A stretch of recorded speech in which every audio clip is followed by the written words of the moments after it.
டாஸ்மாக் ஊழலை திசை திருப்பதற்காகவே என்னுடைய வீட்டிலும் மதுரையில் முன்னாள் எம்எல்ஏ வீட்டிலும் லஞ்ச ஒழிப்பு போலீசாரை கொண்டு சோதனை நடத்தப்பட்டதாக அண்ணா திராவிட முன்னேற்றக் கழக முன்னாள் அமைச்சர் சேவூர் எஸ் ராமச்சந்திரன் பேட்டி. திருவண்ணாமலை மாவட்ட லஞ்ச ஒழிப்பு போலீஸ் இன்ஸ்பெக்டர் அருள் பிரசாத் தலைமையில் வேலூர், திருவண்ணாமலை மாவட்டங்களில் இருந்து 20க்கும் மேற்பட்ட போலீசார் 3 குழுக்களாக பிரிந்து சென்று திருவண்ணாமலை மாவட்டம் ஆரணி அடுத்த சேவூரில் சேவூர் எஸ் ராமச்சந்திரன் எம்எல்ஏவின் வீடு, அவரது மகன்கள் வீடுகளில் திடீர் சோதனையில் ஈடுபட்டனர். இந்த சோதனை நேற்று காலை 6:30 மணிக்கு தொடங்கி இரவு 8:30 மணி வரை தொடர்ந்து நீடித்தது.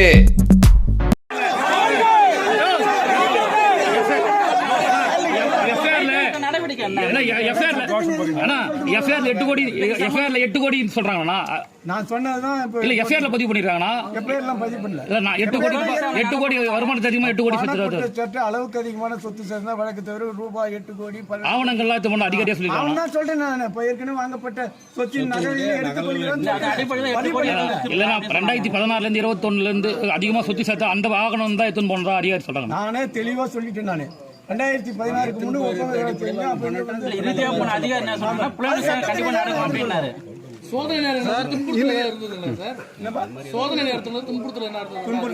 இந்த சோதனைக்கு யார் காரணம் நினைக்கிறீங்க சார்? இல்ல அவங்க பொய்யான குற்றச்சாட்டு அரசு சுமத்திக்குது. அதன் அடிப்படையில் சோதனை செஞ்சாங்க. கிட்டத்தட்ட இந்த வழக்கு போட்டு 2018 போட்டிருக்காங்க. ஒரு 2027 வருஷமா கிடப்பில் போட்டு எலெக்ஷன்ல சொத்து மதிப்பு கம்மியா காமிச்சதா சொல்றாங்க. இல்லையே, அதுதானே அளவுக்கு அதிகமான சொத்துன்னு போட்டு வழக்கு போட்டிருக்காங்க சார். இன்னும் தேர்தலுக்கு இன்னும் ஒரு ஆண்டு கூட முழுமையே இல்ல. தேர்தல் பணிகளை தொடங்கியாச்சு. இத்தகைய சூழல்ல அதிமுக இந்த புகார் எப்படி பார்க்கலாம் சார்? அனைத்து இந்திய அண்ணா திராவிட முன்னேற்ற கழகத்தின் கோட்டையாக கடந்த 3 சட்டசபை தேர்தலில் அனைத்து இந்திய அண்ணா திமுக உறுப்பினர்கள் ஜெயித்து வருகிறார்கள். மீண்டும் 2026இல் அனைத்து இந்திய அண்ணா திராவிட அமோகமாக வெற்றியடையும் ஆரணி சட்டமன்றத்தில் இந்த வெற்றியை முறியடிக்கிறதுக்காக தான் இந்த மாதிரி அதை எதிர்நோக்கி நாங்கள் பயணிக்கிறோம். இல்ல இந்த வெற்றியை முறியடிக்கிறதுக்காக முயற்சிகள் ஈடுபடுறாங்களா சார்? 17/5/2025 அன்று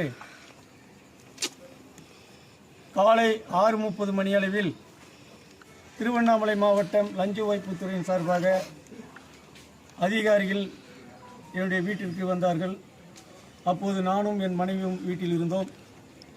அவர்கள் உங்கள் வீட்டில் 2016 முதல் 2021 அதிகப்படியாக வரவுக்கு மீறி, அதாவது வருமானத்திற்கு அதிகமான சொத்து சேர்ப்பதாக வழக்கு தொடரப்பட்டுள்ளது. அதற்காக இன்று ஆய்வு செய்ய, அதாவது பரிசோதனை செய்வதற்காக வந்தோம் என்று கூறினார்கள். நானும் அவர்களுக்கு நல்ல ஒத்துழைப்பு கொடுத்து அத்தனை பொருட்களையும் காண்பித்து பரிசோதனை செய்யப்பட்டது. கடைசியாக பரிசோதனை அடிப்படையில் என் மனைவியிடம் ரூபாய் 11,500 ரூபாவும் என்னிடத்தில் ரூபாய் 4,500 ரூபாவும் குடும்ப செலவாக வைத்திருந்தோம். அதை என்னிடத்திலே திருப்பி கொடுத்து விட்டார்கள். என்னுடைய 2 மகன்கள் திருமணத்தின் போது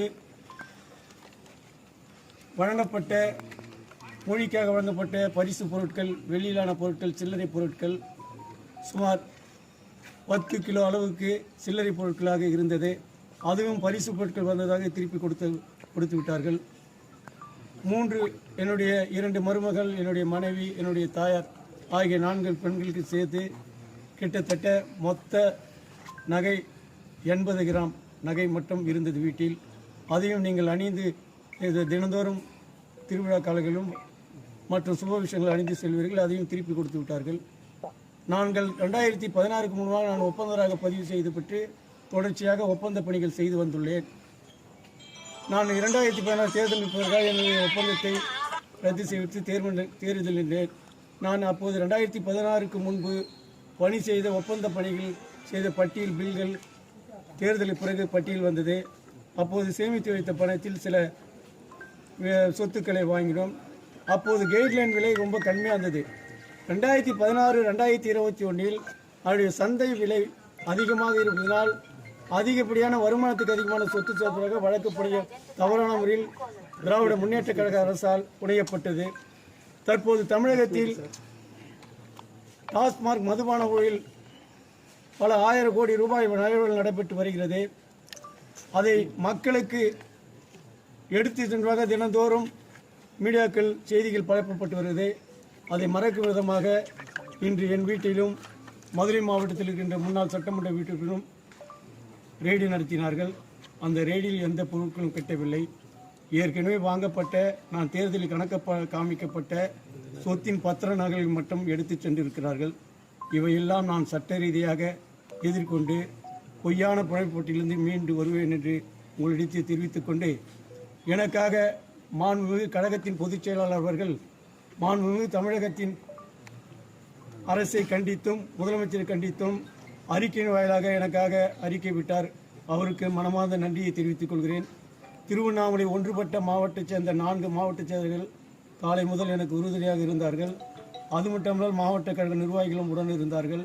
மற்றும் ஆரணி சட்டமன்ற தொகுதி திருவண்ணாமலை மாவட்டத்திலிருந்து ஒன்றிய கழக செயலாளர் நிர்வாகிகள், நகர கழக செயலாளர் நிர்வாகிகள் மற்றும் சார்பணி கழக நிர்வாகிகள், குறிப்பாக தகவல் நுட்புடைய நிர்வாகிகள், அண்ணா தொழிற்சங்கத்தைச் சேர்ந்த நிர்வாகிகள், குறிப்பாக மகளிர் சேர்ந்த நிர்வாகிகள், சேவூர் ஊராட்சி சேர்ந்த அத்தனை கிளைக்கழக நிர்வாகிகள் மற்றும் அத்தனை கழக நிர்வாகிகளுக்கும் சிறப்பான முறையில் எனக்கு காலை முதல் உறுதுணையாக இருந்தவருக்கு அவர்களுக்கு இந்த நேரத்தில் நன்றியை தெரிவித்துக் கொண்டு, மாண்புமிகு அண்ணன் கழகத்தின் பொதுச் செயலாளர் எடப்பாடியார் வழிகாட்டுதல் பிரகாரம் சட்டத்தினோடு உறுதுணையோடு இந்த வழக்கை எதிர்கொள்வோம் என்று தெரிவித்துக் கொள்கிறேன்.